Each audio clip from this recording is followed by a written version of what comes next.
안녕하세요. 여러분을 달콤한 지구학의 세계로 초대할 한승관입니다. 반갑습니다. 자, 우리 2024학년도 지구학2 모의평가 6월 모의평가 해설 들어갈 거고요. 1번부터 바로 들어가 보도록 하겠습니다. 자, 문제 지금 1번 이렇게 가고 있는데 1번 문제 물론 쉽죠. 자, 그런데 여러분들이 자 이런 모의평가 해설을 이렇게 보실 때는 어떻게 1번부터 20번까지 그냥 쭉 한번 보세요. 여러분들이 아는 개념이라고 하더라도 다시 한 번 더 해설 들으면서 정리하는 시간 가질 수 있으니까. 아시겠죠? 자, 1번 볼게요. 그림 가나다는 광물 자원을 실생활에 이용하는 예입니다. 라고 합니다. 우리 자원에 관련된 부분이고요. 특히 광물 자원, 실생활에 이용하는 예들을 나타내고 있습니다. 첫 번째는 도자기고 알루미늄 캔과 그 다음에 세 번째 철근이 이렇게 나와 있게 되는데 여기에 관련된 보기 맞는 거 한번 찾아보도록 하자라는 것이 되겠고요. 일단 기억에서 이런 질문을 던졌습니다. 얘 원료가 뭐니? 라고 했습니다. 가를 만드는데 누구를 사용합니까? 자, 도자기 하면 우리가 딱 생각드는 친구가 하나 있지 않습니까? 누구예요?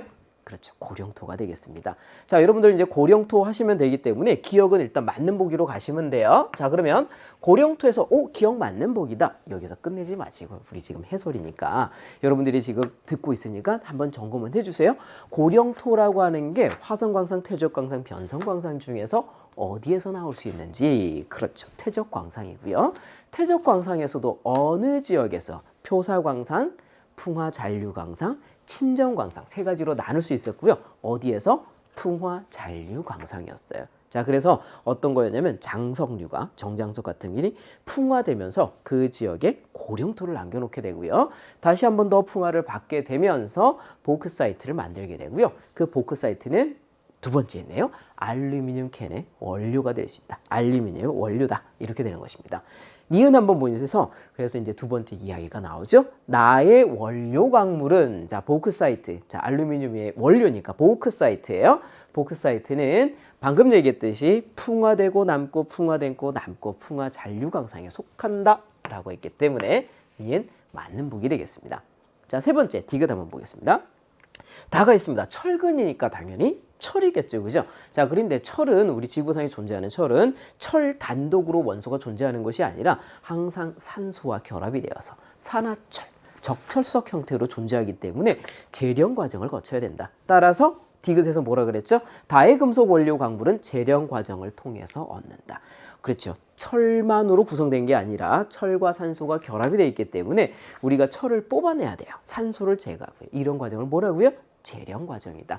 그래서 디귿 어때요? 맞는 보기. 그래서 재련 과정 거치는 것은 대부분 어떤 광물들? 금속 광물들이 보통 재련 과정을 거친다라고 하시면 되겠습니다. 따라서 1번 문제 답 기억 니은 디귿이니까 몇 번? 5번이라고 하시면 되겠습니다.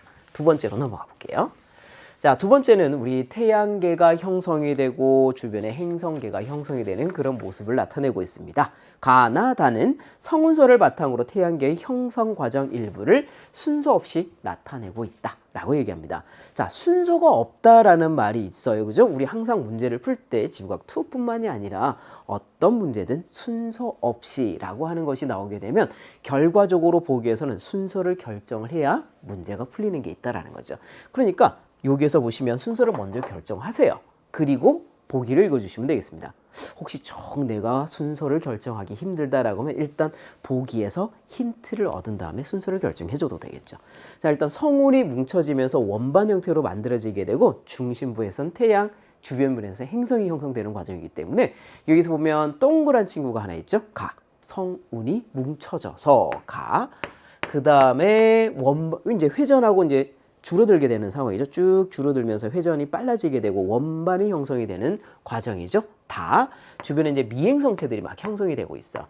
그리고 얘네들이 모여서 그 다음에 행성, 원시 행성을 형성하겠죠. 그게 나가 되겠습니다. 자, 요 순서로 보시고요.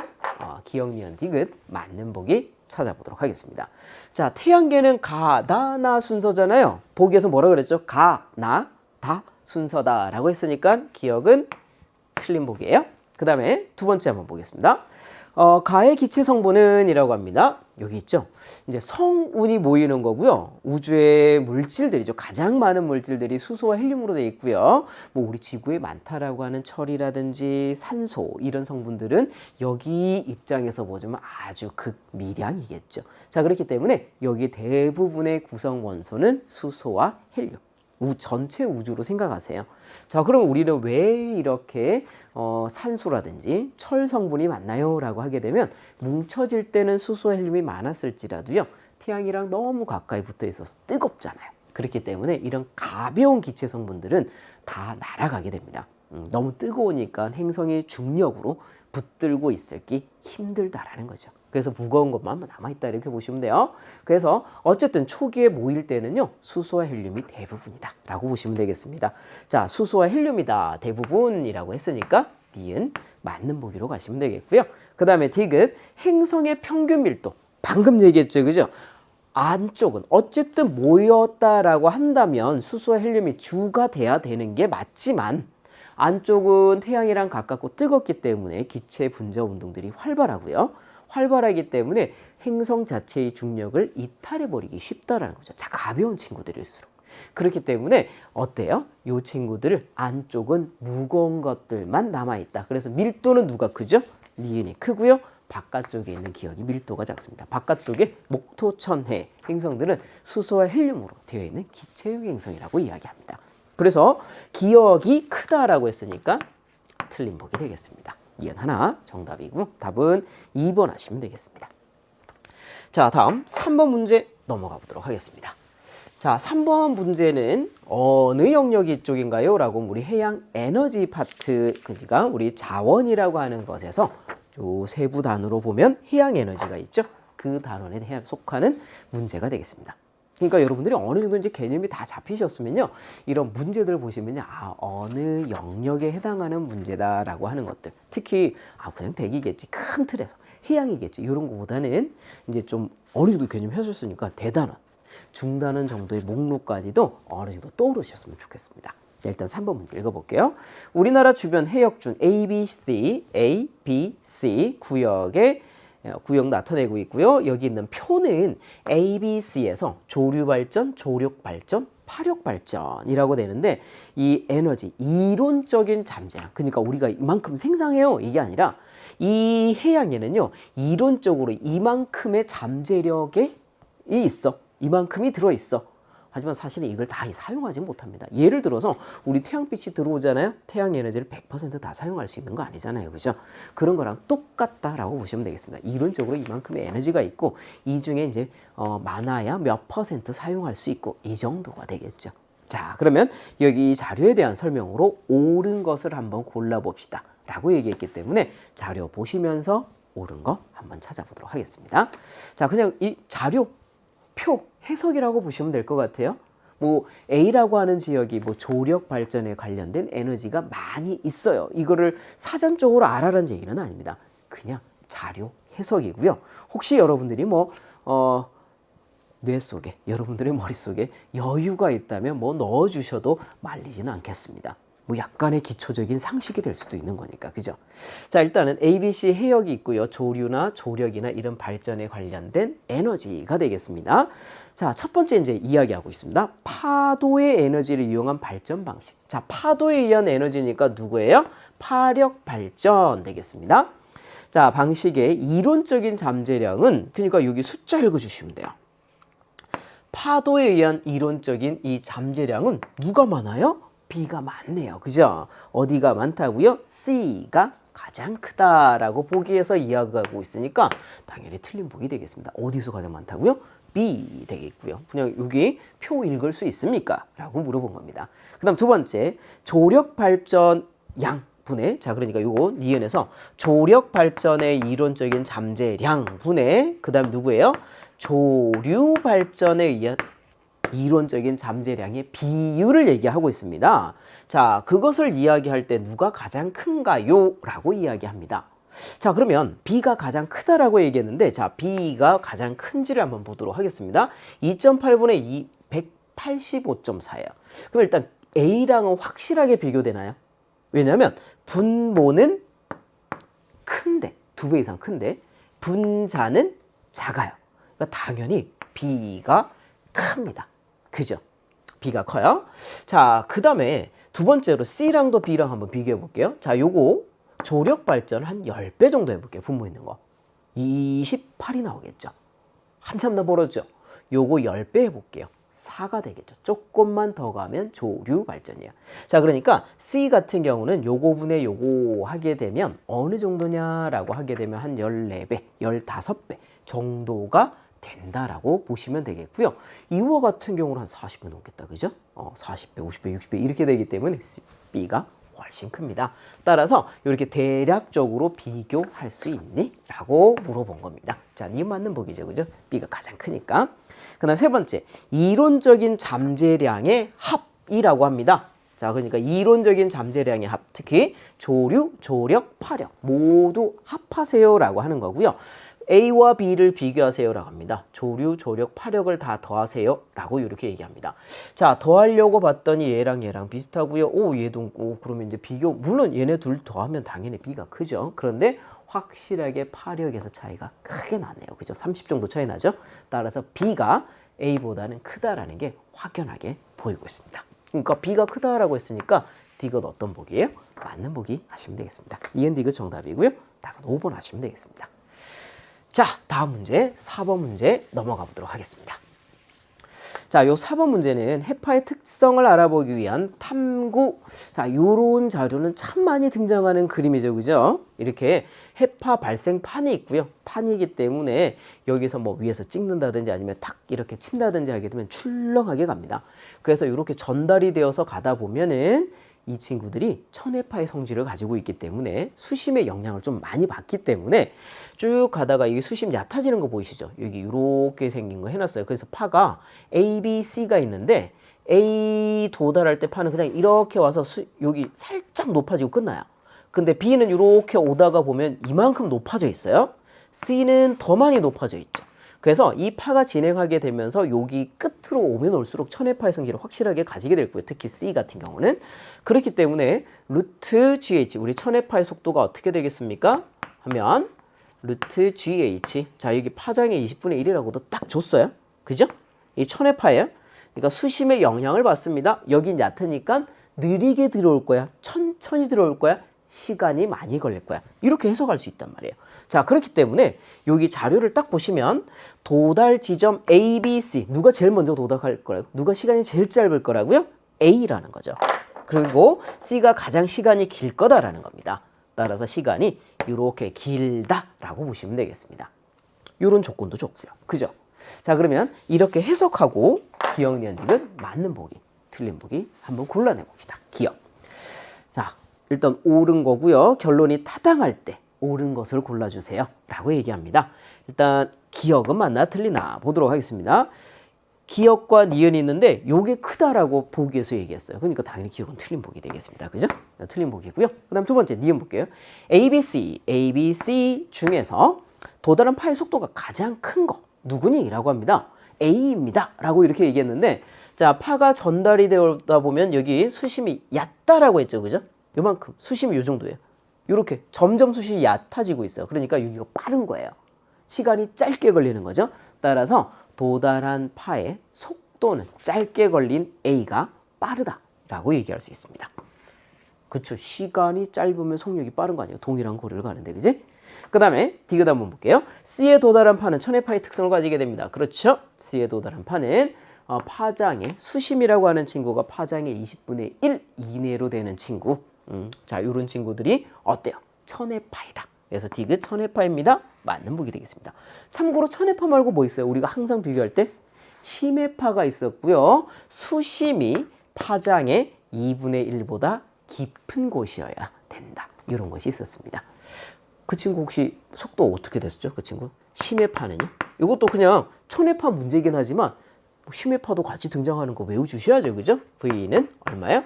루트 2파이 분의 GL 이런 것들도 기억 한번 해주세요. 혹시 기억 안 난다면 지금 보면서 기억해 주시면 좋겠습니다. 니은 디귿이니까 답은 몇 번? 4번 하시면 되겠습니다. 자, 5번 문제 넘어가 보도록 하겠습니다. 자, 이번에는 5번 문제고요. 5번 문제는 우리 지질 조사에 관련된 부분이 되겠습니다. 자, 지질 조사가 되는데 뭐라 그랬냐면 어느 지역에서 지층의 주양과 경사가 지금 왼쪽이에요. 경사를 측정한 지질 답사 기록에 대해서 학생 A, B, C가 지금 대화를 나누고 있습니다. 자, 그리고 맞는 거 한번 찾아봐라 이런 얘기가 되겠습니다. 자, 그러면 일단은 요 상황을 보면서 여기 안에 있는 상황이죠. 요거를 보면서 이야기 한번 해볼게요. 자, 요것도 분석해야 되고 요 숫자 아이고 작다 그죠? 요것도 분석해야 돼요. 자, 일단 세 지층은 연속적으로 퇴적이 되었다라고 얘기합니다. 조사 경로가 있고 지층의 경계가 있어요. 자, 여기 동서남북 보이시죠? 자, 그리고 20m 크기고요. 조사 경로는 점점점 해서 이렇게 와서 이쪽으로 조사 경로가 되겠고요. 그러니까 이렇게 지나간 거예요.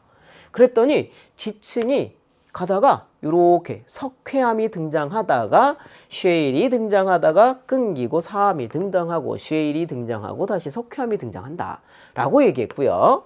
그 다음에 여기 주향선 한번 잘 보세요. 이 기호죠, 기호. 여기 위에다 그려놓을게. 이렇게 돼 있죠. 주향 북쪽을 기준으로 동쪽으로, 그쵸? 이쪽 방향으로 경사각도는 30도입니다. 이렇게 되는 거죠.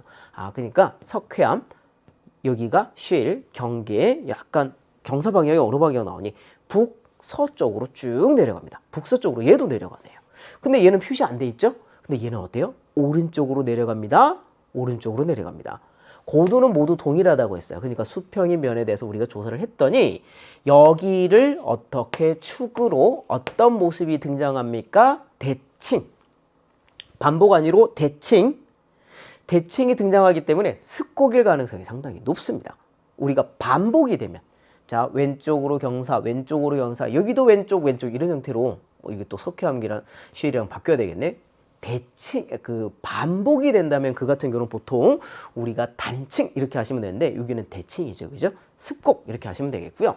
그 다음에 여기 기역 지점에서 측정한 주향이라고 했어요. 여기. 자, 여기도 아마 이렇게 될 것 같아요. 여기를 축으로 대칭이니까. 근데 여기 봐. 주향이 우리가 북동이잖아요. 그래서 여기 보세요. 주향을 측정했다라고 했거든요. 그러니까 여기 누구니? 경사를 측정하는 바늘 필요 없어요. 이거 쓸모없어요. 누가 필요하죠? 주향. 긴 선이 이게 필요해요. 그래서 읽으실 때 그냥 이렇게 읽으면 된다 그랬어요. N. 여기 얼마요? 0. 바깥 거 읽으세요. 안쪽 아니야. 안쪽은 요거 경사 읽을 때 눈금이에요. 바깥쪽 여기 0, 1, 2, 3, 4, 5, 6, 7, 8, 9. 자, 30. 2 이렇게 되기 때문에 우리 뭐라고 쓰셔야 돼요? N 30도 2. 그러니까 우리가 생각하듯이 주향은 이쪽이구나 이렇게 되는 거예요. 그래서 여기서 왜 이런 실수를 살짝 노리고 이 문제를 낸 거냐면 여러분들이 생각하실 때 우리가 이제 생각하면 요렇게 주향 경사가 나와야 될 것 같은데 얘가 이렇게 된 걸로 봐서 이게 지금 북쪽 남쪽을 기준으로 서쪽으로 이렇게 주향이 틀어졌네? 이런 생각을 할까 봐 이 문제 낸 거예요.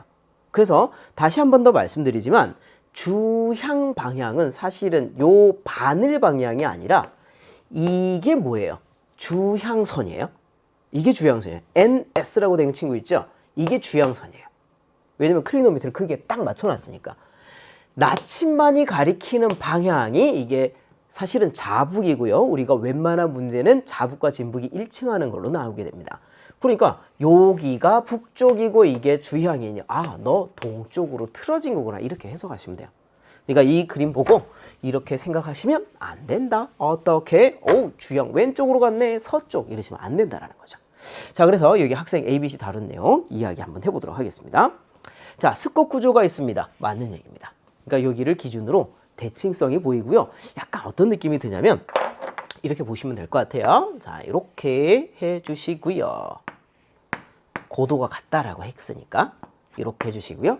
하나, 둘, 셋, 넷, 5개. 하나, 둘, 셋, 넷, 5개 됐고요.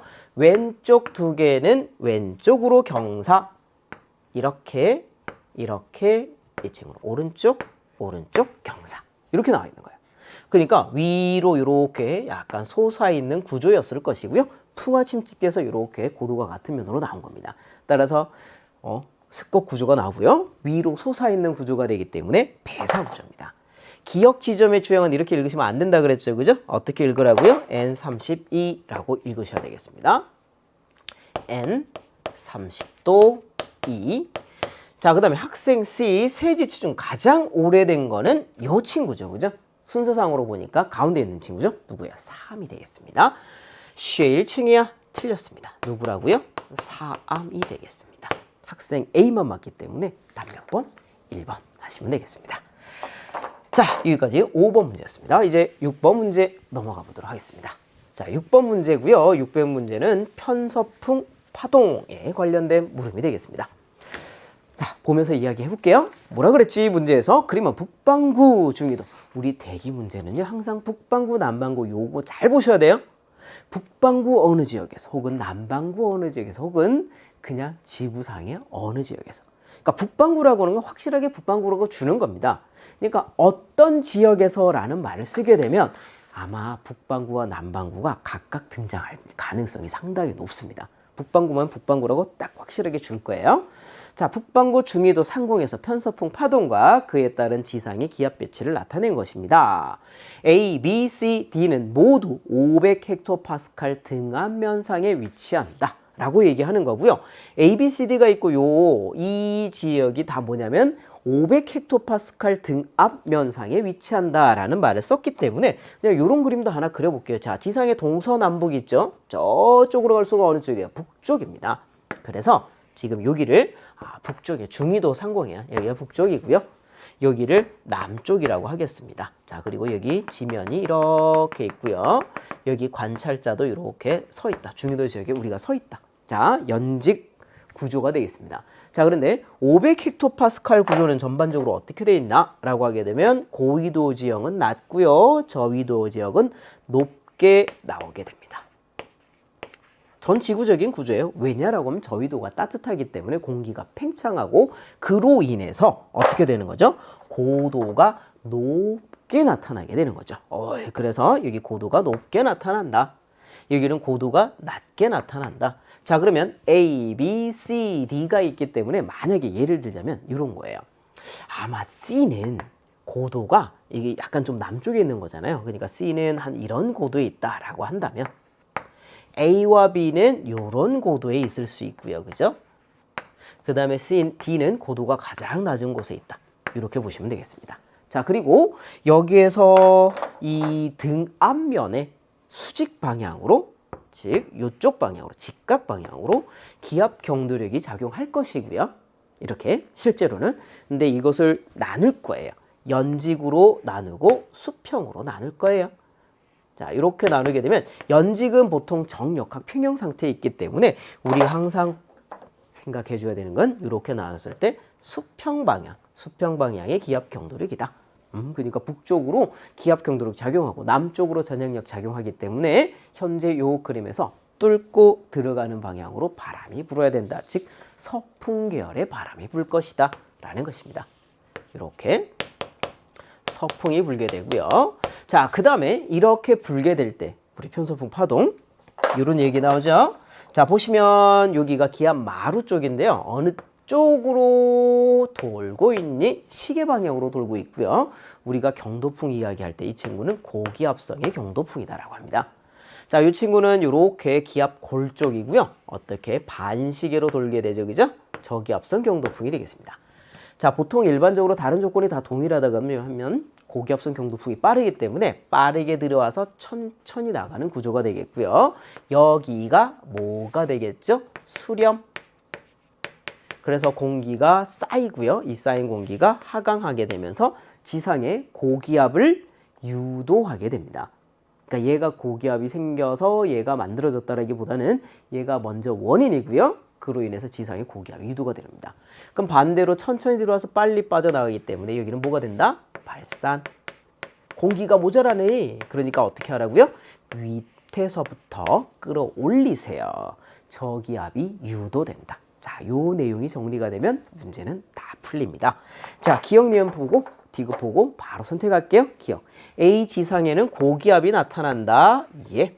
그럼요. 두 번째, B에서는요. 공기의 수렴이 나타난다. 아니요. 발산. 왜 발산인지 얘기했죠? 아마 여러분들 외우셨을 거예요. 이렇게 기압골의 동쪽에서는 발산이 일어나고 그로 인해서 지상의 저기압이 유도가 될 것이다. 자, 원인까지 살짝 얘기해 드렸습니다. 자, 세 번째, 고도는 C가 D보다 높습니다. C가 D보다 고도가 높아요. 남쪽의 고도가 높아요. 라고 얘기합니다. 이거 디귿 어때요? 맞는 보기. 기역과 디귿이 맞으니까 답은 몇 번 하시면? 그렇죠. 3번 하시면 되겠습니다. 자, 7번 문제로 넘어가 보도록 하겠습니다. 자, 이번에 7번이고요. 이 7번은 그 쉐일이 열과 압력을 받는 과정에서 변성압이 되는 과정을 지금 표현한 겁니다. 자, 그래서 이렇게 했어요. 그림 가는 온도와 물리량 X가 증가에 따라서 쉐일이 서로 다른 변성함 A, B, C, D로 변합니다.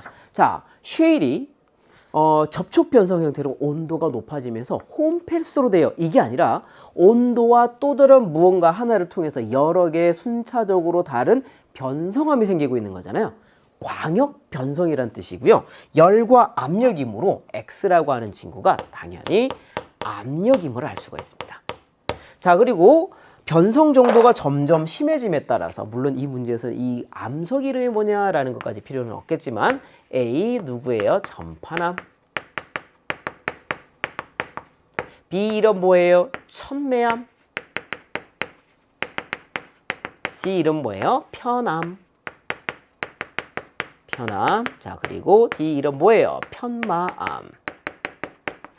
그래서 압력을 받았기 때문에 압력의 수직, 직각 방향으로 광물이 쭉쭉쭉쭉 늘어서는 어떤 염리 구조들이 다들 등장하게 될 것이고요. 염리 구조 중에서 가장 뚜렷하게 육안으로 봤을 때 흰 줄, 검은 줄이 예쁘게 나와 있는 나와 같은 경우가 편마 구조, 즉 누구예요? D와 같이 편마암에서 등장하는 편마 구조가 되겠습니다. 그러니까 염리 구조 안에 뭐 편리 구조라든지 혹은 이런 편마 구조라든지 아니면 전판암이나 천매암에 등장하는 어떤 쪼개짐, 뭐 이런 전판 벽계라고도 하는데 그런 것이 등장하게 되겠습니다. 어쨌든 이런 줄무늬들이 보이고 눈에 띌 정도로 뚜렷합니다. 편마 구조 이렇게 되는 겁니다. 자, 그래서 보도록 하겠습니다. 기역, 니은, 디귿에서 이제 맞는 거 한번 얘기를 해보고요. 그 다음에 기역. 그러니까 나가 D라는 거는 사실은 주지 않아도 여러분들이 선택하실 수 있어야 돼요. 오, 요렇게. 네, 우리 문제에서는 졌어요. 그죠? 자, 옳은 설명, 기역. 압력은 X에 해당한다. 그럼요. 압력이 X죠? 그 다음에 두 번째, 나에는 편마 구조가 나타납니다. 네. 자, 그러니까 이 친구가 요렇게 연결이 되니까 편마 구조야. 이렇게 얘기한 거고. 참고로 편함은 뭐였어요? 편리라고 이야기 보통 많이 하고요. A와 B는 우리 뭐 수능 특강도 보면 이제 쪼개짐이 발달이 되어 있다. 이런 얘기를 이제 하게 됩니다. 자, 그 다음에 디귿 한번 볼게요. 디귿. A, B, C, D는 광역 변성 작용에 의해서, 자, 광역이라고 하는 건 넓은 범위에서 열과 압력에 의해서 변성이 되므로 광역 변성이다 라고 얘기할 수 있습니다. 기역, 니은, 디귿 모두 정답. 답 5번 되겠습니다. 8번 문제 넘어갈게요. 자, 8번은 어떤 우리 광물의 광학적 성질에 관련된 내용이 되겠습니다. 광물이라고 하는 거는 뭐 물리적인 성질, 뭐 결정형, 굵기, 쪼개짐 이런 것들도 물론 있지만 모두 존재하나요? 라고 하면 광학적 성질도 존재하고 있습니다. 자, 근데 우리 8번을 살짝 보니까 이제 뭐냐면 그림 감안하는 무색 투명한 광물이라고 합니다. 점 한 개를 찍힌 종이, 자, 점이 찍혀 있는 종이가 있어요. 그러니까 이런 종이가 하나 이렇게 있어요. 종이가 있고 여기다 내가 점을 딱 하고 찍어 두는 거예요. 찍어 두고 이 위에 어떤 투명한 광물을 올려놓겠다라는 겁니다. 자, 한 개 찍힌 종이 위에 놓고 관찰한 모습입니다. 가와나는 방해석과 석영을 순서 없이라고 합니다. 자, 방해석이 있고요. 자, 그 다음에 석영이 있어요. 근데 여러분들이 이 자료에서 보시면 방해석이 누군지 의외로 쉽게 선택할 수 있습니다. 왜냐라고 하게 되면요. 방해석은 일단 결정형 자체가 기울어진 육면체입니다. 그리고 아주 뚜렷한 복불절이 나타나기 때문에 점을 찍어 놓으면 두 점으로 보이게 돼요. 그러니까 나가뭐니라고 하게 되면 나는 바로 방해석이라고 하면 됩니다. 그러니까 나머지 하나 기억이 가가 누구예요? 그쵸? 석영. 그러고 보니 석영의 결정형을 우리가 육각 기둥 모양이라고 했고요. 그래서 실제 우리 문제 자료에도 육각형 형태의 기둥 모양으로 살짝 준 것 같습니다. 자, 그리고 여기에서 이 친구가 이제 두 점이 보이고 저 친구는 하나가 보이잖아. 그러면 이 친구는 광학적 이방체구나. 이건 어찌 보면 확실한데 석영은 광학적 이방체인가요? 라고 했을 때 사실은 맞는 이야기입니다. 그러니까 사실은 둘 다 광학적 이방체예요. 근데 이방체 특징이 뭐예요? 복굴절이죠. 복굴절이니까 두 점으로 보여야 될 거 아니에요. 그죠? 근데 석영은 왜 한 점이냐라고 했을 때 아까 얘기했죠. 방해석이라고 하는 건 이 복굴절이 나타나는데 빛의 진행 경로에 따라서 아주 뚜렷하게 굴절을 시켜버리면서 눈으로도 두 점이 보일 정도로. 눈으로도 두 점이 보일 정도로. 석영도 이방체이긴 하나 눈으로는 불가하기 힘들겠죠. 두 점으로. 그렇기 때문에 거의 한 점으로 보인다. 이렇게 보시면 되겠습니다. 자, 어쨌든 만약에 문제가 조금 어려워지게 되면 석영이 광학적 등방체일까 이방체일까 이런 거 구분할 수도 있을 것 같아요. 자, 석영 같은 경우는요. 광학적 이방체예요. 우리 문제들에서 실제로 등방체는요. 문제 요 다른 그 우리 보기를 살짝 떠나서 등방체라고 하는 거는 거의 결정이 돼 있어요. 등장하는 광물들이 거의 결정이 돼 있어요. 그러니까 예를 들어서 여러분들이 암염이라고 한다든지 암염, 형석이라고 한다든지 성류석이라고 한다든지 금강석 있죠? 요 정도가 문제에 등장하는 등방체이고요. 나머지 혹시 친구들이 등장하면 다 이방체라고 보시면 되겠습니다. 물론 이제 불투명 광물도 있겠죠. 자, 근데 일단 빛이 투가 된다라는 조건을 단다면 이방체, 나머지는 거의 대부분. 아시겠죠? 자, 그러면 기억, 니은, 디귿 읽으면서 한번 해석해 볼게요. 기억. 가의 구성 광물에 구성하는 규소와 산소의 비율. 석영은 보통 이제 우리가 화학식으로 어떻게 표현하죠? 상당히 간단하죠. 앞에 양이온들 거의 붙지 않죠. 그죠? SiO2 1대입니다. 따라서 규소분의 산소 1분의 2. 1분의 2가 돼야 돼요. 근데 4라고 했죠. 그죠? 그러니까 기억은 틀린 거예요. 규소와 산소가 1대 4인 친구 누구예요? 규소 대 산소? 우리 규소 대 산소가 1대 4인 친구 누구였어요? 대표적으로 독립형이었고 감람석이었습니다. 자, 그 다음에 두 번째 니은 볼게요. 나의 광물은 묽은 염산과 반응합니다. 방해석이기 때문에. 그렇죠? 그 다음에 디귿 굳기는 이라고 합니다. 활석 방. 자, 방해석은 굳기 얼마? 3이 되고요. 형, 인정, 석. 석영이죠? 굳기 7입니다. 그래서 석영과 방해석을 비교하면 석영이 굳기가 7 이렇게 나오게 되겠습니다. 가의 광물이 나의 광물보다 크다. 맞는 보기. 자, 니은 디귿 정답. 답은 4번 하시면 되겠습니다. 자, 다음 문제 9번이 되겠습니다. 자, 9번은 이제 우리 지구 중력장에 관련된 부분이에요. 지구의 중력장이고요. 뭐라고 했냐라고 했더니 거리가 등장하고 그 다음에 AB가 등장하는데 일단 볼게요. 뭐라 그랬는지 볼게요. 지구 타원체상에 위도가 다른 두 점 AB와 지구 타원체 중심까지 거리를 나타낸 것이다. 그러니까 지구 타원체 좀 과장해서 그릴게요.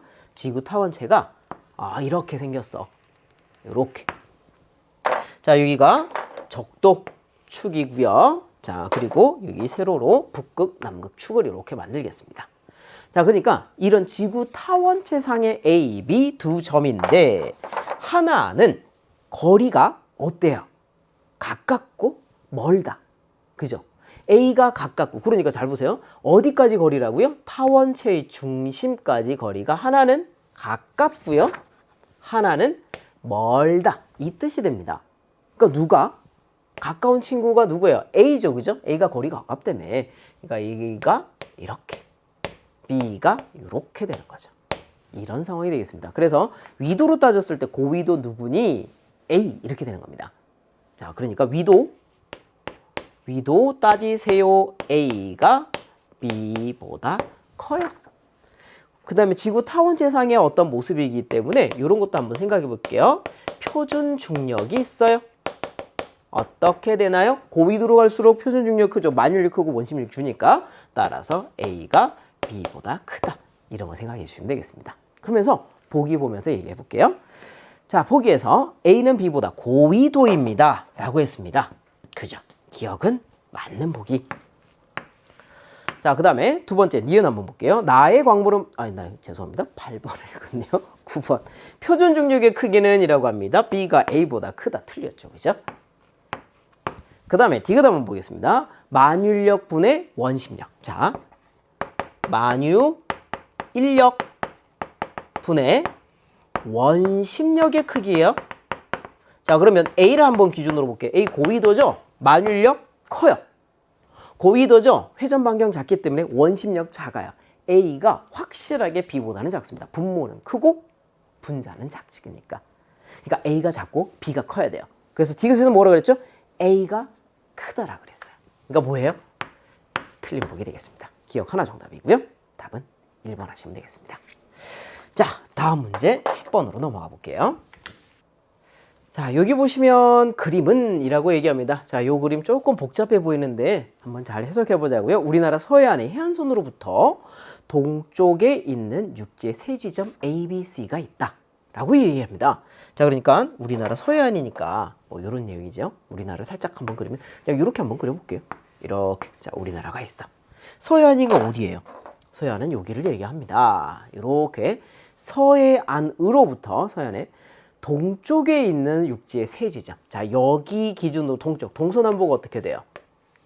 오른쪽에 세 지점 A, B, C 이렇게 있는 거예요. 그죠? 이런 건데 해안으로부터 거리가 0, 10, 20, 30, 40 이렇게 되기 때문에 우리가 어떻게 보는 거냐면 이렇게 보는 거죠. 아, 여기서 이쪽 뭐 물론 여기까지 가면 뭐 100km 뭐 이렇게 되겠지만 일단 개념상으로 보자면 10, 20, 30, 40이니까 자, 여기서 0 하게 되면서 10, 20, 30, 40 이렇게 되는 거고요.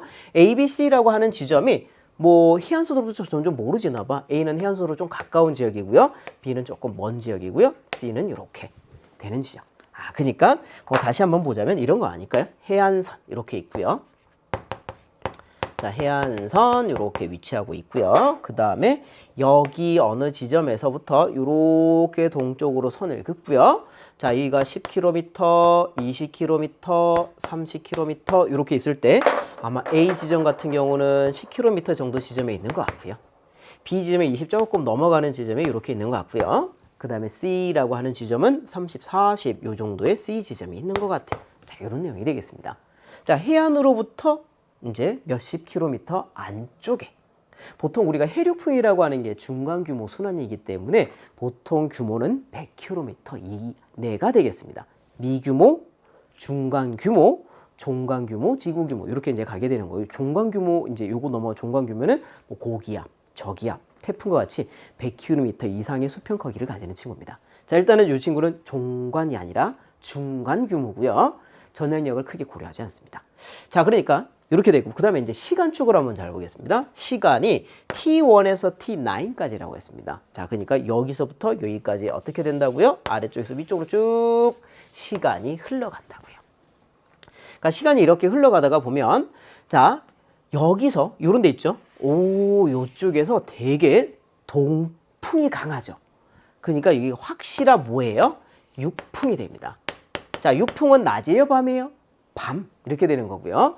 자, 그 다음에 해풍이 강한 시기도 있죠. 쭉 가게 되니까 해풍 이렇게 강한 거 이렇게 한번 보세요. 자, 이런 지역 여기 뭐예요? 낮이라고 하시면 되겠습니다. 자, 그러면 이런 형태로 지금 가는 거고요. 그러면 밤에서 낮으로 바뀌는 요 구간의 중간에 뭐가 있을까요? 라고 했을 때 맞아요. 이제 해가 뜨는 상황입니다. 물론 이 육풍이라고 하는 것이 이제 육지와 바다에 있던 온도라든지 기압 차 때문에 이제 생기는 것이기 때문에 자, 밤이에요. 그러면 이제 가장 차가운 밤 시즌이 언제쯤이냐라고 한다면 해가 뜨기 직전이에요. 자, 그러니까 여기가 뭐니라고 했을 때 그쵸, 이게 한밤중 이런 것보다는 이제 해 뜨기 전쯤으로 보시면 돼요. 새벽 시간대쯤. 자, 그리고 이제 해가 떠요. 해가 뜨면 갑자기 이게 해풍으로 바뀝니까? 예, 이게 낮이 아니라 이게 해풍으로 썼어야 되는데, 그지? 갑자기 해풍으로 바뀝니까? 아니요. 해가 떠도 계속 육풍이에요. 육풍이 됐다가 한 뭐 오전에 한 9시, 10시쯤 돼서 이제 멈추고 이제 육풍에서 해풍으로 살짝 바뀌기 시작합니다. 그렇게 보시면 돼요. 그러니까 여기는 해풍이니까 이제 정오 이후에 한참 시간이 지나서 좀 강하게 좀 바람이 불 때 이때쯤으로 생각해 주시면 좋을 것 같아요. 자, 그러면서 자료 해석 한번 해봤고요. 기억 니은 디귿 읽으면서 맞는 거 한번 찾아볼게요. 자, T7은 해풍이 붑니다 라고 하고요. 확실하게 해풍이 강하게 부는 이 시기를 선택했네요. 그러니까 기억은 맞는 보기로 가겠습니다. 자, 그 다음에 두 번째 B에서 풍속이 가장 클 때는 자, 육풍에서 해풍으로 바뀔 때이다. 사실 육풍에서 해풍으로 바뀐다, 해풍에서 육풍으로 바뀐다는 얘기는 바람, 이 속도, 화살표가 완전히 반대로 꺾일 때거든요. 자, 그러니까 방향을 틀어주는 시점이기 때문에 이때는 속도가 거의, 풍속이 거의 0이 돼야 됨을 사실은 문제 상황에서 생각을 해볼 수 있어. 자, 이렇게 보면 동풍이 불다가 서풍으로 바뀌는 순간은 풍속이 최대다가 아니라 풍속이 0이 될 때죠. 그래서 니은 보기는 어찌 보면 틀린 이야기라고 보시면 되겠습니다. 이때 육풍에서 해풍으로 바뀐다 그런 거 아니에요. 그죠? 육풍이 한참 불고 있는 상황이죠. 그러니까 니은은 틀린 보기 되겠습니다. 그 다음에 디귿, 해륙풍은 종관 규모의 대기대 순환이다 라고 합니다. 종관 규모는 보통 100km 이상의 크기의 규모에 해당하는 거고요. 이 친구 해륙풍, 상곡풍 이런 친구들은 다 중간 규모 100km 이내. 그러니까 이 규모도 뭐 10, 20, 30, 40 이 정도에서 이제 끝내고 있는 것이죠. 자, 기억 하나만 정답 되겠고요. 답은 1번 하시면 되겠습니다. 자, 여기 이제 10번 문제였고요. 11번으로 넘어가 보도록 하겠습니다. 자, 11번 문제는 어떤 화성암의 광물 사진들입니다. 그러니까 암석 박편 사진이고요. 여기 안에 뭐 유색 광물, 무색 광물이 들어있고 유리질 물질까지 이렇게 이제 포함이 되어 있다. 이런 내용이 되겠습니다. 일단 읽어보면서 얘가 누구지? 라고 하는 것들을 찾아보도록 하겠습니다. 문제를 읽어봐야 될 것 같아요. 자, 그러면 안산암의 박편을 개방니콜에서 관찰한 모습과 특징을 개방니콜, 직교니콜, 개방니콜에서 관찰했고요. 개방이기 때문에 소강 이런 거보다는 뭐가 나타난다고요? 다색성 이런 거 나타날 수 있습니다. 자, 모습이고 특징을 나타낸 것이고요. 광물 A와 B가 있는데 요 친구들의 특징 모두 광학적 이방체이고, 광학적 이방체, 우리 직교니클에서 소강, 간섭색 이런 거 나타나는 거라고 했습니다. 복골절 나타나는 녀석인데, 자, 각각 사장석과 휘석 중 하나이다. 사실 이 박편 사진을 보고 사장석이 누구야, 휘석이 누구야 이거 알기는 힘들지만 적어놨네요. 사장석과 휘석인데 감람석, 휘석, 각섬석, 흑운모는 우리 규산용 광물 중에 대표적인 유색 광물이에요. 자, A가 유색 광물이다 라고 했기 때문에 A가 바로 누구예요? A는 휘석이에요. 자, 나머지 하나는 사장석이고 사장석은 무색 광물입니다. 자, 그러니까 광물 B는 누구라고요? 사장석이다. 이렇게 그냥 나오게 됩니다. 자, 그리고 이렇게 보면 1mm 정도예요. 그죠? 1mm면 여러분들이 1mm 정도로 뭔가 점을 하나 찍었을 때, 뭐 그러니까 1mm 크기로 검은 점, 흰 점, 검은 점, 흰 점을 여러분들이 찍는다고 생각해 보세요. 이렇게 봤을 때 그냥 육안으로, 뭐 너무 멀리서 말고요. 육안으로 봤을 때 검은 점, 흰 점이 구분이 되죠. 이 정도의 크기를 일단 조립질이라고 보통 이야기합니다. 근데 문제는 이 친구는 조립질인 광물 A, B 이외에 누구도 들어있죠? 완전히 결정이라고 하기 힘든 만큼 작은 친구들. 사실 현미경으로 봐도 이 친구가 결정 구조가 있는지 없는지 안 보이는 친구 유리질이 포함이 되어 있어요. 자, 그러면 아주 작은 유리질과 큰 결정들이 포함이 된 걸 조립질, 세립질이라고 하진 않죠. 그럼 뭐라 그러죠? 반상 조직이라고 합니다. 자, 그러니까 요 현재 이 자료에서 나온 조직은 반상 조직임을 알 수 있습니다. 자, 이런 걸 이제 생각하면서 한번 풀어보도록 하겠습니다. 일단 기억, 조립질이 관찰이 된다. 틀렸습니다. 자, 이 큰 거 하나하나는 물론 조립질이긴 하나, 지금 현재 보이고 있는 박편 사진에서 보이고 있는 조직은 반상 조직입니다. 물론 여러분들이 현무암, 안산암, 유문암 모두 화산암이기 때문에 세립질일 거야. 그래서 기억 땡 하고 이렇게 틀렸다라고 하실 수도 있겠으나 여기서 이 친구는 지금 현재 물론 반상 조직이 나타납니다. 그러니까 무조건 현무암, 안산암, 유문암 반드시 무조건 세립질이 나타나야 돼요. 이런 건 아닙니다. 이런 화산암 중에서도 이런 반상 조직들 나타납니다. 자, 그 다음에 니은 한번 볼게요. 니은 개방니콜에서 관찰되는 A의 색깔은, 자, A는 유색 광물이기 때문에 개방에서 다색성이 보이게 되겠죠. 이걸 가지고 간섭색이다 라고 얘기하면 안 되겠죠.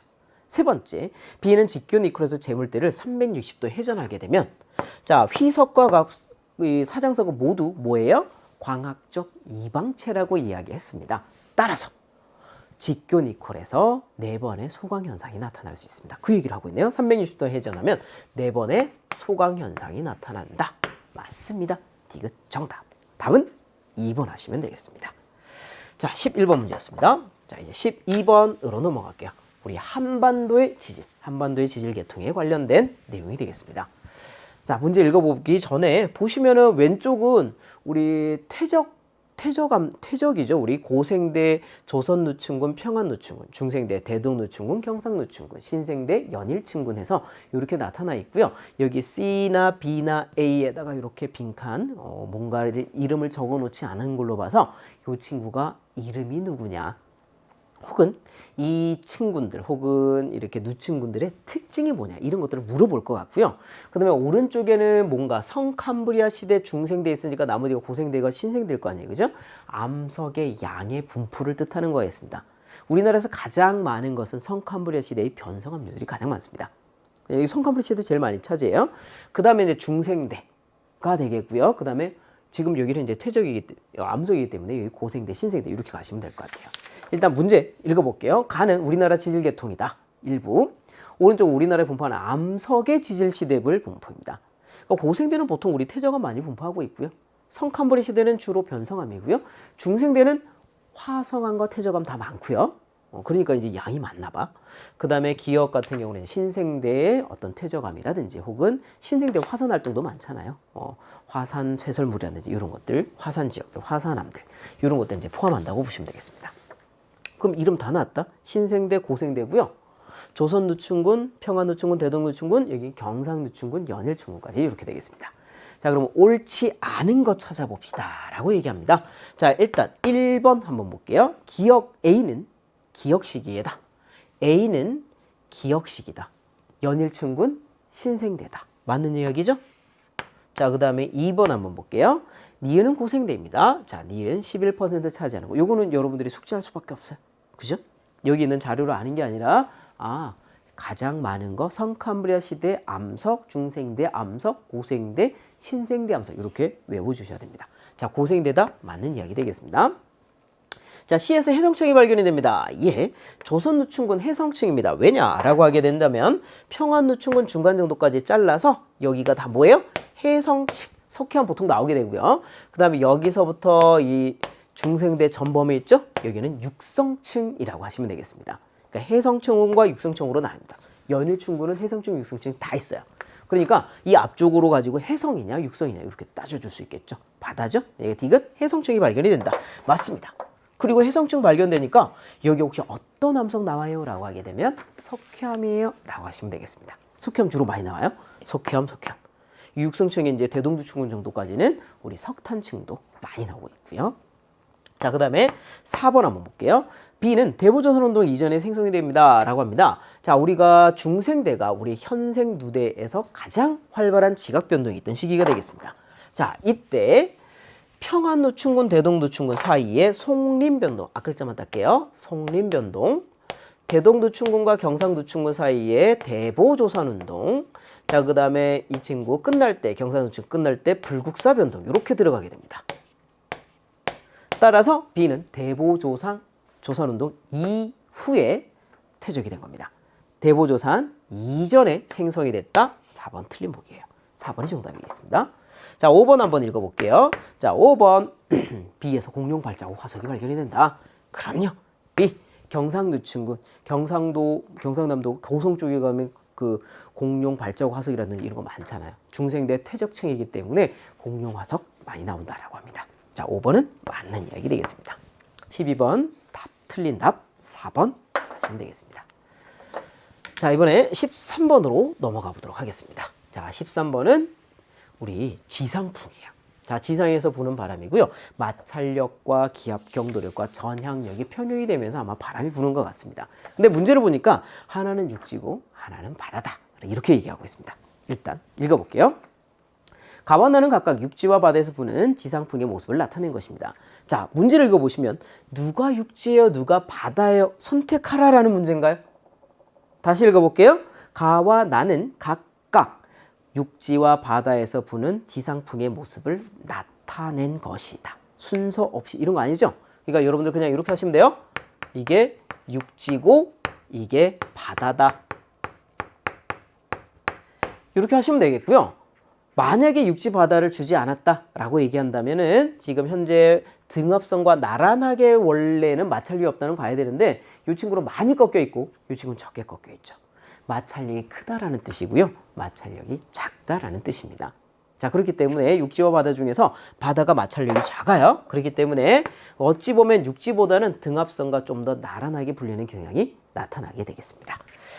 자, 일단 계속해서 볼게요. 가와 나는 공기의 밀도는 서로 같고 등압선의 사이의 간격은 D로 일정하다. 즉 기압 경도력은 델타, 여기 H라고 할게요. L이라고 할게요. 길이 분의 압력 차이 이렇게 쓰겠습니다. 요것도 같고 요것도 같으니 전체 기압 경도력 똑같아 둘은.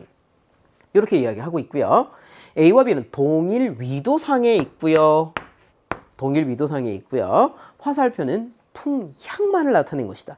아, 풍속을 나타낸 거 아니구나. 자, 그러면 우리가 등압선을 이렇게 그려놓고요. 바람이 현재 어느 방향으로 불고 있다고요? 자, 이렇게 바람이 불고 있어요. 둘 다, 그죠? 자, 기압 경도력이 어느 방향으로 작용하고 있다. 이쪽 방향으로 기압 경도력이 작용하고 있다. 이렇게.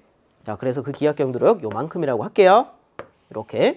자, 그리고 여기에서 선을 하나 긋고요. 자, 이 각을 세타라고 이렇게 잡을게요. 세타 그러니까 얘가 큰 거예요.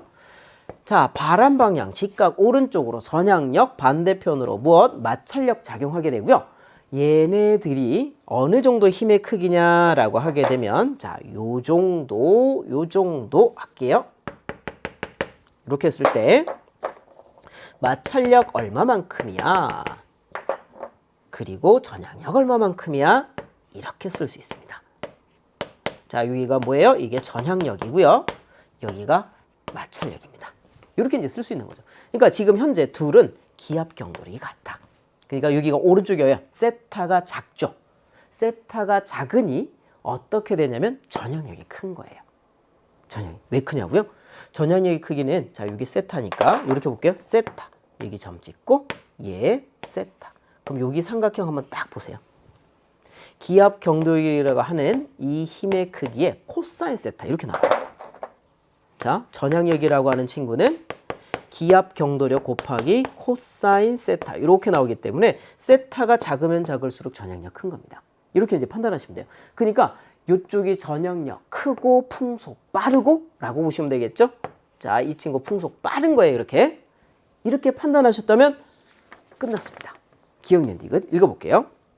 자, 기억 A와 B는 북반구에 위치합니다. 자, 현재 기압 경도력은 북쪽으로 작용합니다. 이렇게.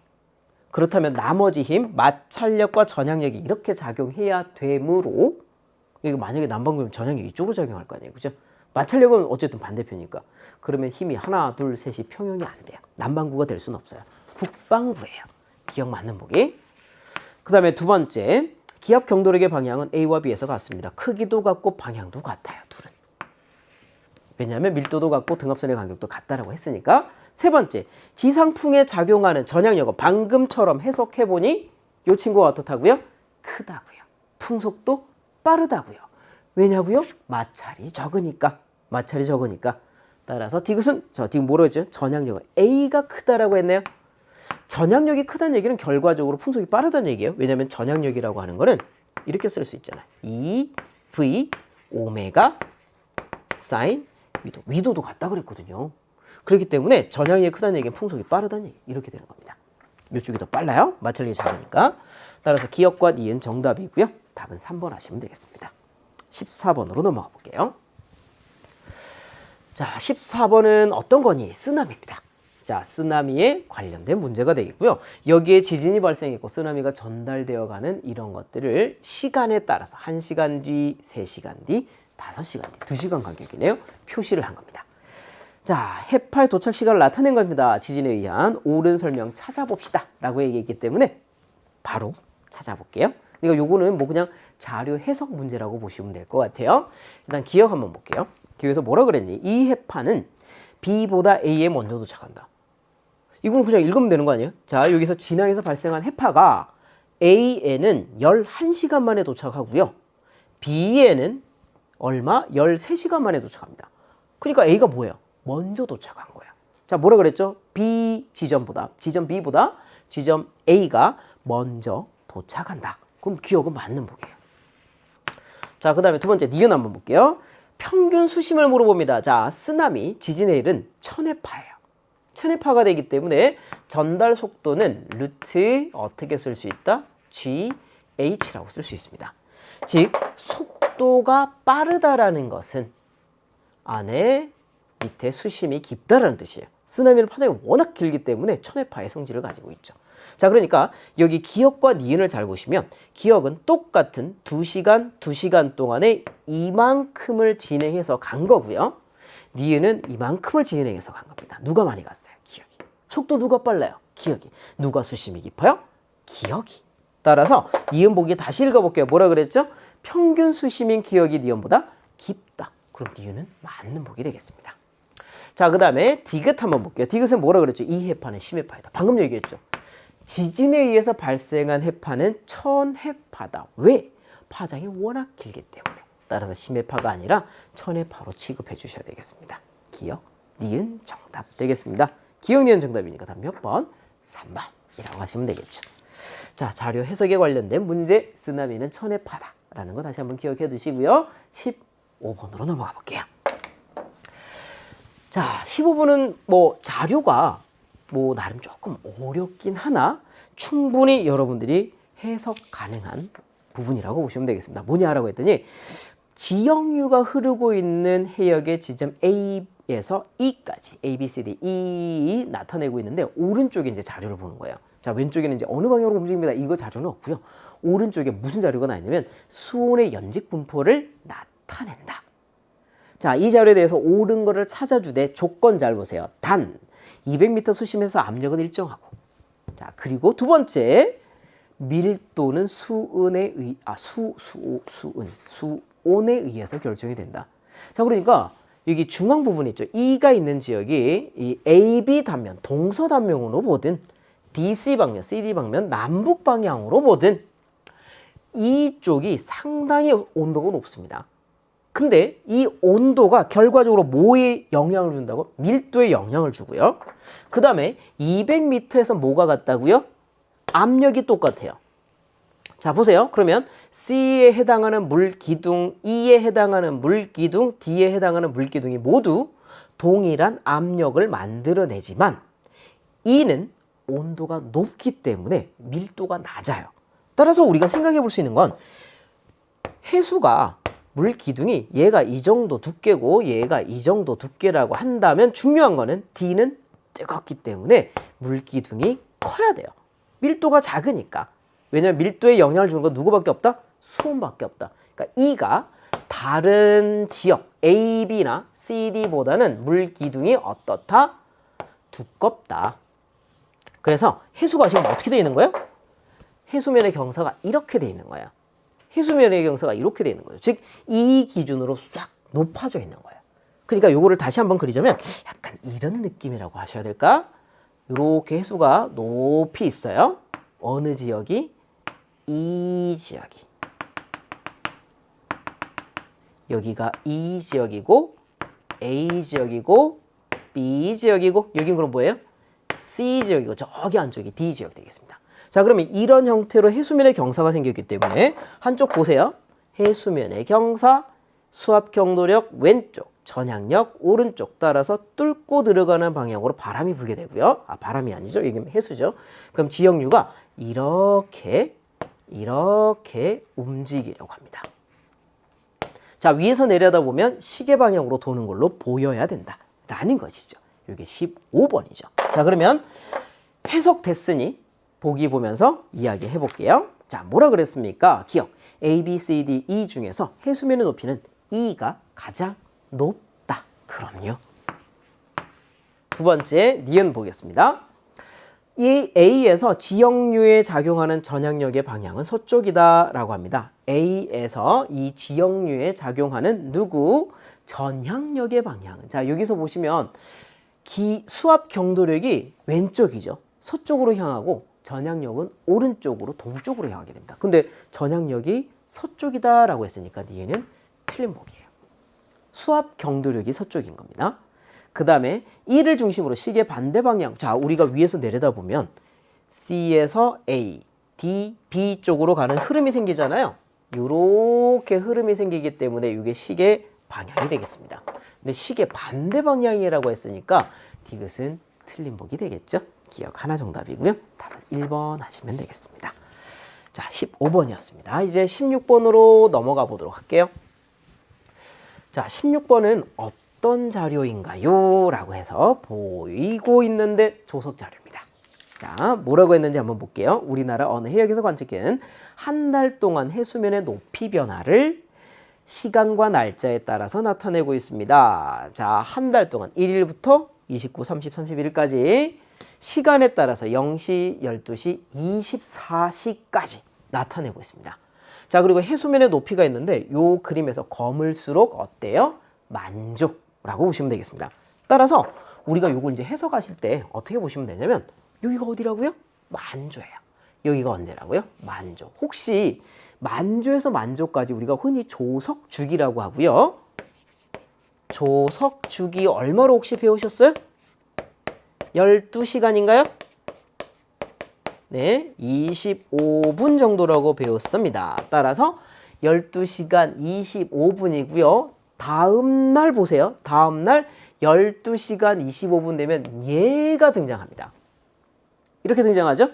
그러니까 12시간 25분, 12시간 25분이기 때문에 요 만조 시간이랑 요 만조 시간이 약 50분 정도 차이 난다. 이렇게 보시면 돼요. 자, 그러니까 여기에 비해서 여기는 50분, 50분, 50분씩 계속 늦춰져서 간다라고 보시면 돼요. 이렇게. 아시겠죠? 자, 이렇게 이제 보는 겁니다.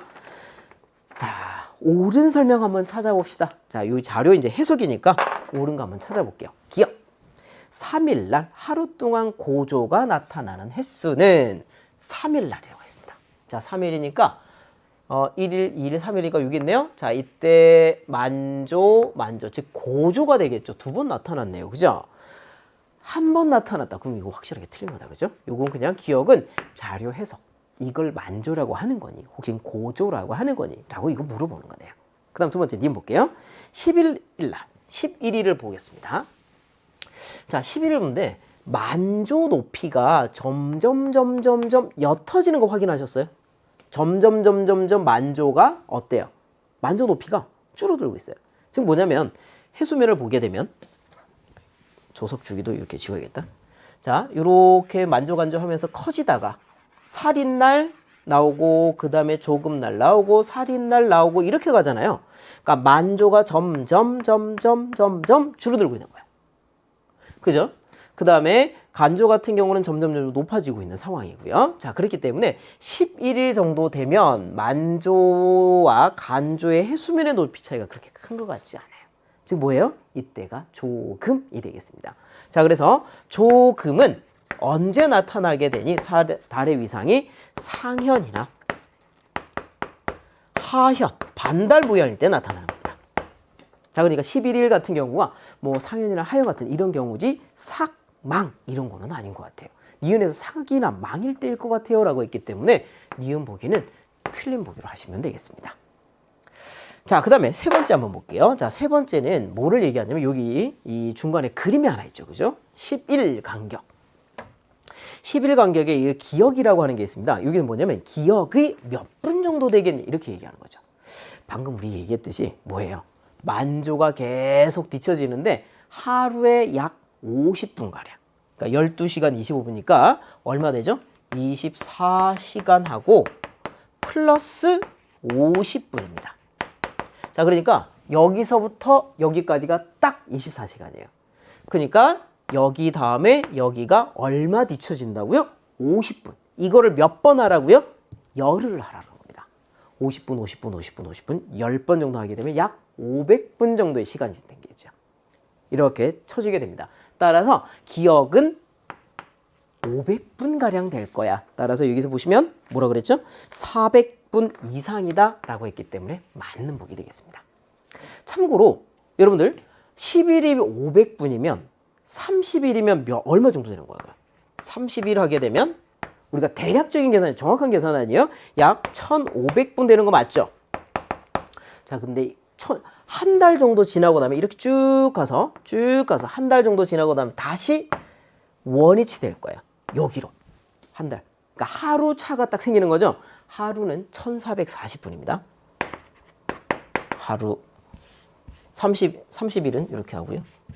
30일이 1500분이라는 얘기는 아니죠. 30일을 갔더니 1500분에 뭐가 생긴다고요? 차이가 생긴 거고요. 하루의 길이는 얼마 된다고요? 1440분이에요. 거의 비슷한 값 나오죠, 그죠? 그러니까 우리는 약 12시간 25분, 약 24시간 50분 이렇게 되는 거고요. 한 달 정도 가면 이제 1440분 차이 나게 되면서 다시 원위치 한다라고 보시면 되겠습니다. 자, 디귿 하나 정답 되겠습니다. 답은 2번 하시면 되겠네요. 17번 넘어갈게요. 자, 17번이고요. 이 17번은 뭔가요? 라고 하게 되면 이제 등 앞면에 고도가 등장하는 문제가 되겠습니다. 자, 읽어볼게요. 그림은 북반구의 밑면적이 동일하고 높이가 각각 1500m와 1600m인 공기기둥 A, B 나타나고 있고요. 850헥토파스칼의 등 앞면이 지금 표시가 되어 있습니다. P에서는 직윤풍이 불고 있다. 자, 기압 경도력과 전향력이 평형 상태로 바람이 불고 있다. 옳은 것을 찾아주시고요. 대기는 정력학 평형 상태 있고, 자, 위쪽, 아래쪽 연직 기압 경도력과 중력이 평형 상태를 이루고 있습니다. 정력학 평형 상태. 자, 그리고 중력 가속도는 10이다 라고 이렇게 얘기하고 있습니다. 자, 그러면서 여기 보기 보면서 이야기 한번 해볼게요. 자, 기억. 자, P에서 부는 직윤풍은 동풍이다. 자, 지금 현재 여기가 북반구인가요? 남반구인가요? 북반구가 되겠습니다. 자, 북반구가 되기 때문에 여기서 등 앞면이 이렇게 되어 있잖아요. 자, 그러면 기압 경도력, 수평으로 기압 경도력은 현재 이쪽으로 작용해야 됩니다. 이렇게 작용해야 되죠. 그럼 전향력은 어디로 작용하죠? 전향력은 그렇죠. 이쪽으로 작용하게 됩니다. 이래서 합니다. 자, 북쪽으로 동서남북이 있으니까 북쪽으로 기압 경도력, 남쪽으로 전향력이고요. 여기가 북반구라고 했습니다. 첫 문장에 바로 북반구라고 했기 때문에 바람은 전향력 오른쪽으로 작용해야 되겠죠? 자, 이렇게 들어가야 돼요. 자, 북쪽, 남쪽, 서쪽, 동쪽 따라서 뭐다? 서풍 계열의 바람이 불겠구나. 서풍이다. 서풍이에요. 동풍이다라고 얘기했으니까 기억은 어떤 보기? 틀린 보기입니다. 자, 두 번째 니은 볼게요. 공기 기둥의 평균적인 기온은 따뜻할수록 어차피 북반구니까 저위도가 따뜻하겠죠. 따뜻하기 때문에 공기가 팽창이 되어 있게 됩니다. 따라서 등 앞면이 기울어져 있게 되겠죠. 그래서 공기 기온의 평균 기온은 B가 A보다 높다. 이건 니은은 맞는 보기예요. 자, 그 다음에 디귿 한번 보도록 하겠습니다. 공기 기둥 A의 평균적인 밀도는, 자, 밀도 계산해야 됩니다. 밀도 계산해야 되고요. 우리가 여기 압력이 있으니까 압력 가지고 계산할게요. 자, 이 지점과 이 지점의 압력 차이는 150헥토파스칼. 자, 그러니까 연직으로 압력의 차이가 생기는데 왜 생겼을까요? 로우 G, 델타 Z, 여기를 Z라고 잡을게요. 자, 압력 차이는 얼마 생겼죠? 150헥토파스칼이에요. 그럼 이때 단위 바꿔주셔야 돼요. 150 곱하기 100 파스칼. 항상 풀 때는 이렇게 푸셔야 돼요. 밀도는 내가 지금 구해야 되는 값이고요. 자, 중력 가속도는 10으로 하라고 했습니다. 미터 퍼 세크 제곱이고요. 자, 그 다음에 높이는 어떻게 됩니까? 미터 단위로 해주셔야 돼요. 얼마? 1500m 이렇게 되겠습니다. 이렇게 되는 거죠. 자, 그러면 이걸 모두 합쳐주게 되면 로우가 어떻게 되니? 라고 하는 것이죠. 일단 숫자만 계산해 주세요. 10이랑 1500이랑 하면 15000. 150 곱하기 100은 15000. 그럼 숫자는 1이에요. 그럼 단위만 남아요. 1 이렇게 하시고요. 단위는 당연히 이렇게 계산을 해주시면 단위는 뭐가 되니? 라고 하면 킬로그램 퍼 세제곱미터가 됩니다. 자, 이런 보통 이제 우리가 문제를 푸실 때요. 단위를 뉴튼, 미터, 킬로그램, 세크 요 단위로 맞춰주시면요. 결과값도 이에 맞게끔 나오게 돼요. 맞게끔. 그러니까 무슨 얘기냐면 파스칼이라는 거 하는 것은 뉴튼 퍼 제곱미터예요. 뉴튼 미터, 미터 세크, 미터로 맞춰줬기 때문에 결과적으로 어떻게 된다고요? 킬로그램 퍼 세제곱미터 이렇게 됩니다. 뭐 굳이 여러분들이 계산하고 싶다면 뉴튼 퍼 제곱미터는 어떻게 되나요? 라고 하면 뉴튼은 질량 곱하기 가속도가 되기 때문에 퍼 미터의 3승. 자, 그러면 여기서 세크 제곱이랑 요쪽 세크 제곱 날아갈 거고요. 이렇게. 자, 세제곱미터 남아 있고요. 그 다음에 미터랑 미터, 제곱미터가 되기 때문에 요 제곱미터 있죠? 요거 제곱미터로구나. 제곱미터. 이렇게 되기 때문에 요 친구 넘어가면서 세제곱분의 1 이렇게 되게 돼요. 그래서 1kg/, 세제곱미터 이런 형태로 이제 단위가 맞춰지게 됩니다. 어쨌든 답은 뭐가 돼요? 1 이렇게 되는 거네요. 그래서 1이니까 디귿은 맞는 복이네요. 디귿 동그라미. 니은 디귿 정답 하시면 되겠고 답은 4번 하시면 되겠습니다. 자, 이제 18번 문제 넘어가 보도록 하겠습니다. 자, 18번 문제는 이게 어디가 이제 포인트냐라고 하면 사실은 이 문제는요. P파의 속력과 S파의 속력 구하면 끝입니다. 그래서 한번 보도록 하겠습니다. 일단 그림 가와나는 각각 지진 A와 B가 발생했다. 다른 지진이에요. 발생했고요. 그 다음에 관측소 XY가 있는데 다른 관측소입니다. 그래서 도달하는 최단 경로와 관측 정보를 나타낸 거고요. P파 속도는 각각 일정하다. 이게 뭐냐면 각 지역에서 일정한 거지 얘랑 얘랑은 같다라는 거 아닙니다. 그래서 옳은 것 한번 골라보는 건데 일단 보세요. 여기서 P파와 여기서 P파 속도 구할 수 있어요. 왜냐? 9초 63km. 최초 도달 9초죠. 지진 발생해서 9초 뒤에 어떻게 된다고요? 여기 오는 거예요. 그러니까 얼마 걸리는 겁니까? 9, 7. 그렇죠. 7km/s예요. 자, 그러니까 여기서 P파 속도가 얼마니? VP라고 쓸게요. 자, 여기는 7km/s. 이렇게 쓰겠습니다. 그럼 이 친구 보세요. 15초 걸렸어요. P파가 최초로 도달하는데. 근데 75km를 가야 돼요. 15초 동안 75km를 갔다? 너 속도 얼마니? 그렇죠. 이 친구는 지금 5km/s 이렇게 됩니다. 여기 되셨죠? 자, 그 다음에 이걸 한번 해볼게요. 지진 기상을 하나 그려드릴게요. 지진파가 들어옵니다. 처음에는 좀 조용하다가 그 다음 P파가 최초로 도착하죠. 그 다음에 S파가 도착하죠. 그죠? 자, 그러면 이때 뭐가 도착한다고요? P파가 도착하고 이때 S파가 도착하게 됩니다. 임의로 지진이 발생한 실제 위치를 여기라고 하겠습니다. 자, 그러면 여기서부터 여기까지 오는데 걸리는 시간이 뭐가 되겠어? P파가 온 시간. 뭐 예를 들어서 왼쪽이면 9초가 되는 겁니다. 여기서부터 여기까지 오는데 걸리는 시간 S파가 걸린 시간이에요. 자, 혹시 PSC가 9초면 S파 몇 초 걸렸어요? 18초가 걸린 거죠. 자, 그러니까 봐. P파가 최초 도달한 시간 9초예요. 그럼 S파가 최초로 도달한 시간 얼마가 걸린 거죠? 18초가 되는 겁니다. 아, 그러니까 이제 9초가 아니라 18초로 계산하세요. 시간 2배로 걸렸으니까 우리가 간단하게 생각한다면 아마 속도는 얼마예요? 3.5라고 하시면 되겠습니다. 절반 하시면 돼요. 자, 여기도 한번 보세요. 몇 초 걸리죠? P파 도착하고요. S파 도착합니다. 25초 걸립니다. S파는. 25초라는 시간 동안에 75km를 가야 되므로 S파의 속도는 얼마? 3km/s 이렇게 나옵니다.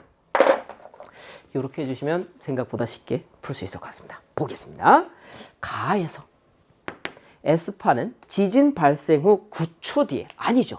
9초 뒤에 P파가 먼저 최초로 도착하고 다시 9초 뒤에 S파가 도착합니다. 즉 기억을 제대로 하려면 지진 발생 후 9초가 아니라 지진 발생 후 18초 뒤에 S파가 도착해야 됩니다. 두 번째, S파의 속도는 누가 크죠? 왼쪽 가가 크네요. 3.5, 오른쪽은 3. 그래서 가가 나보다 크다. 맞는 보기 되겠고요. 그 다음에 X의 진원거리, 진항거리. 그러니까 디귿에서 물어보는 거. 자, 요거는 이렇게 이제 정리해 주시고요. 진원거리와 진항거리예요. 자, 그러면 여기 뭐 왼쪽이랑 오른쪽을 예를 들어서 보시면 진원거리분의, 자, 진원거리분의 진항거리는 지금 현재 공통적으로 얘도 10도, 얘 20도, 각도 세타가 지금 표현이 돼 있어요. 그죠? 진원거리 길이분의 진항거리의 길이이므로 이 친구는 코사인 세타가 되겠습니다. 코사인 10도, 코사인 20도. 누가 커요? 코사인 10도가 크죠. 자, 그러니까 가가 큰 겁니다. 이 값은 가가 X쪽이 커야 되는데 부호가 반대로 되어 있네요. 부등호가. 디귿 틀린 보기 되겠습니다. 그래서 디귿은 틀린 보기 해주시고요. 니은 하나 정답하시면 되겠습니다. 답은 2번 되겠습니다. 19번 넘어가 볼게요. 자, 19번은 지상에서 어떤 공기가 상승합니다. 1800m까지 상승하네요. 그리고 다시 내려와요. 내려와서 300m 고도까지 내려왔다. 이런 자료가 되겠습니다. 기온 30도인 공기 덩어리가 자, 이 친구가 30도예요. 자, 그러니까 기온 변화는 이거예요. 기온이 30도가 F에서 출발하여 이렇게 기온이 떨어지죠. 건조 단열 갑류를 통해서 떨어집니다. 100m당 1도, km당 10도 떨어지다가 포화에 이르게 되고요. 수분 단열로 바뀝니다. km당 얼마씩 0.5도씩으로 바뀝니다. 이렇게 왔다가 그 다음에 내려올 때는 단열 갑률과 동일한 크기로 km당 10도씩 올라오게 되겠습니다. 자, 이렇게 가야 돼요. 기온 변화입니다. 이슬점 변화는 어떻게 되나요? 이슬점은 기온이 낮아요. 자, 그리고는 이렇게 가겠죠. 이슬점. 포화가 되면 기온과 동일한 값으로 떨어지게 되고요. 다시 포화가 되지 않은 상황에서 내려오게 되면 km당 2도씩 이슬점 갑률 따라서 기온은 여기서는 이제 올라오겠네요. 자, 이런 과정이 되겠습니다. 자, 그러면 여기서 지금 현재 얼마라고요? 기온이 30도. 자, 그리고 1000m가 뭐예요? 상승 응결고도.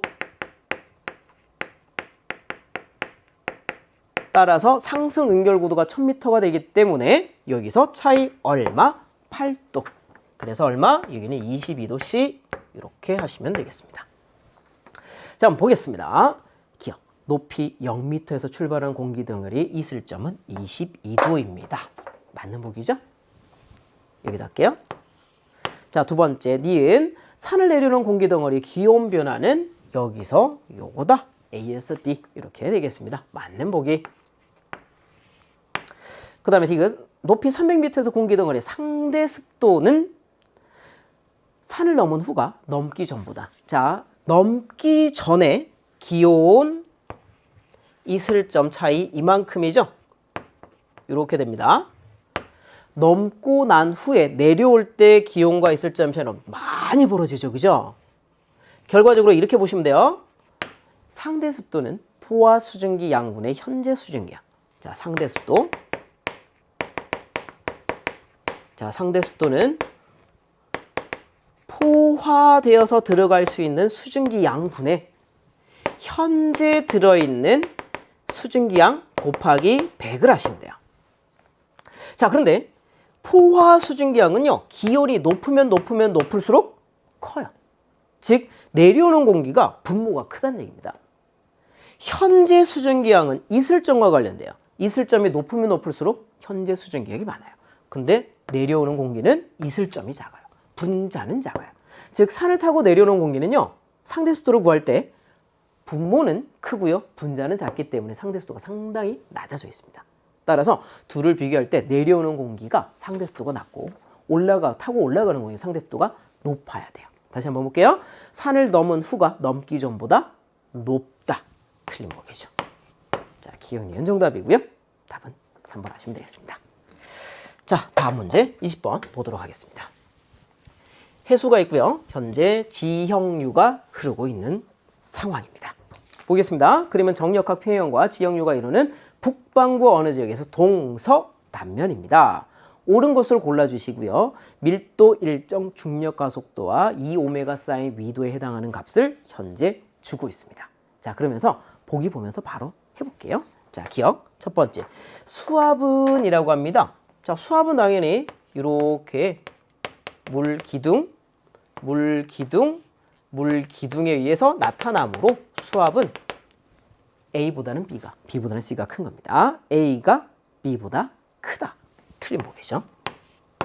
두 번째 D는 C 지점에서, 자, C 지점입니다. 수평 수압 경도력분의 연직 수압 경도력이라고 합니다. 자, 수평 수압 경도력은 우리 해수에서 어떻게 나타나요? 수평으로 수압 경도력은 G 곱하기 L분의 Z로 하시면 돼요. L분의 Z, 이렇게 하면 수평 수압 경도력이에요. 연직 수압 경도력은 정력학 평형이므로 중력과 동일하게 됩니다. 따라서 수평 수압 경도력 분의 연직 수압 경도력은 Z분의 L이라고 하시면 되고요. 니은 보기를 보면 L분의 Z로 표시되어 있죠. 그죠? 그러니까 반대로 역수를 취해 주셔야 답이 되겠네요. 니은은 틀린 보기 되겠습니다. 자, 그 다음에 디귿 한번 볼게요. 지형류의 유속은이라고 합니다. 자, 지형류의 유속을 구해볼게요. 자, 그러면 수압 경도력과 이렇게 전향력이 같다. 2오메가 사인 위도 곱하기 V 이렇게 해서 V로 풀어주시면 돼요. 자, 앞에서도 선생님 얘기했는데, 자, 이런 문제를 푸실 때는 단위를 뉴튼, 킬로그램, 미터, 세크 이런 형태의 단위가 되게끔 숫자만 잘 맞춰주시면 문제가 그대로 풀리게 되고요. 그 답 또한 여기에서 나와야 돼요. 자, 그러니까 어떻게 되냐면 중력 가속도는 10m/s 제곱이에요. 그러면 G에다가 누구 넣으라고요? 10을 넣으세요. 그럼 m/s 제곱이 있는데 그거 나중에 한번 생각해 보세요. 그 다음에 L분의 Z 나오고요. 는 2오메가 사인 위도를 문제에서 줬습니다. 10의 마이너스 4승이에요. 10의 마이너스 4승. 물론 라디안 퍼 세컨드의 단위는 퍼 세크로 이렇게 줬습니다. 이렇게. 자, 퍼 세크. 이렇게 됩니다. 곱하기 V가 되게 돼요. 자, 그러니까 이걸 사실은 풀게 되면 이 친구가 단위가 뭐가 된다고요? m/s 제곱이고요. 이 친구는 단위가 뭐라고요? 퍼세크예요. 그러니까 퍼세크 넘어가서 m/s 남는 게 바로 V의 단위가 되게 되죠. 그래서 그대로 이제 풀어주시는 거죠. 따라서 V는 자 10의 4승이 넘어가는 거지 10의 5승이 되죠. L분의 Z 곱하기 10의 5승 나오게 되고요. 단위는 m/s 이렇게 되겠습니다. 그래서 디귿 보기 어때요? 맞는 보기 되겠습니다. 동그라미. 그럼 답 몇 번? 3번 하시면 되겠네요. 자, 이렇게 해서 이제 20번까지 이렇게 풀어봤습니다. 자, 우리가 처음에도 얘기했듯이 이렇게 모의평가나 학예평가나 이런 것들 시험을 보게 되는 건 여러분들의 실력을 점검하기 위한 거예요. 너무 일희일비하지 마시고요. 여러분들이 틀린 게 있다면 다시 한 번 더 다 정리 잘 해주셨으면 좋겠습니다. 자, 여러분들의 실력 향상을 위하여 다시 한 번 더 복습 한번 해주시고요. 우리 이런 해설 강의 또 9평에서도 좋은 결과 다시 한 번 더 보면서 만났으면 좋겠습니다. 자, 그러면 다음번 시험에서 만나요. 안녕.